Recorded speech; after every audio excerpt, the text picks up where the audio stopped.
காட்டு வழி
அழைத்துச் சென்று அது குறித்த செய்திகளை கற்றுக் கொடுப்பதே காட்டு வழி நடைப்பயண திட்டத்தின் நோக்கம்.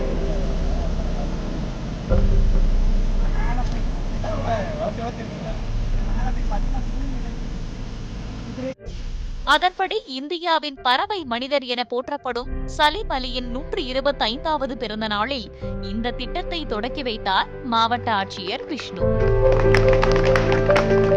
பள்ளிகள் மற்றும் கல்லூரியில் இருக்கக்கூடிய மாணவர்களை எப்படி நம்ம தாமிரபரணி அதே போல் இயற்கையோடு இணைந்து அவங்களை பாதுகாக்க வேண்டும் என்பதற்கான ஒரு இன்டராக்டிவ் ப்ரோக்ராம். அது முன்னோடியாக இன்றைக்கு ஃப்ளாரன்ஸ் டெஃப் அண்ட் டம் ஸ்கூல் இருக்கக்கூடிய 25 மாணவ மாணவிகளை களக்காட் முண்டந்துறை புலிகள் காப்பகம் பகுதிக்கு ஒரு wild walk, Thamirabarani wild walk என்ற பெயரில் ஒரு நடப்பயணம் ஏற்பாடு செய்துள்ளது. இது ஒரு ஆரம்பம் மட்டும்தான் இருக்குது. இதுக்கப்புறம் நெல்லை மாவட்டத்தில் கூடிய அத்தனை ஸ்கூலுக்கும் ஒரு நெல்லை நீர்வளம் கிளப்ஸ் உருவாக்கி அவங்களையும் இதோட சென்சிடைஸ் பண்ணுறதுக்கான ஒரு முயற்சி எடுத்து வருது.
அப்புறம்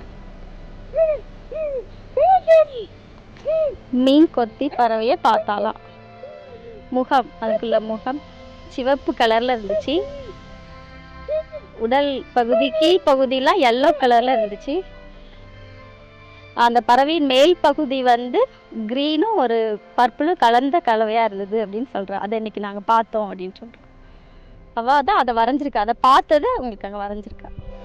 காட்டில் வாழும் ஒவ்வொரு உயிர்களாலும் நாடும் வாழ்கிறது என்பதை உணர்த்தும் விதமாக காட்டு வழி நடைபயணம் திட்டம் இருந்ததாக இந்த முன்னெடுப்பில் கலந்து கொண்ட மாணவர்கள் தெரிவித்தனர். இப்போ இதுல வந்து மொத்தம் 160 அடி தொலைவுல தான் ஓபன் பண்ணிருக்காங்க. 3 மணி 5 மணி 2 பேரை 3 நேரத்துல திறந்து விட்டுறாங்க. புதிய தலைமுறைக்காக ஒளிப்பதிவாளர் சங்கருடன் செய்தியாளர் நாகராஜன்.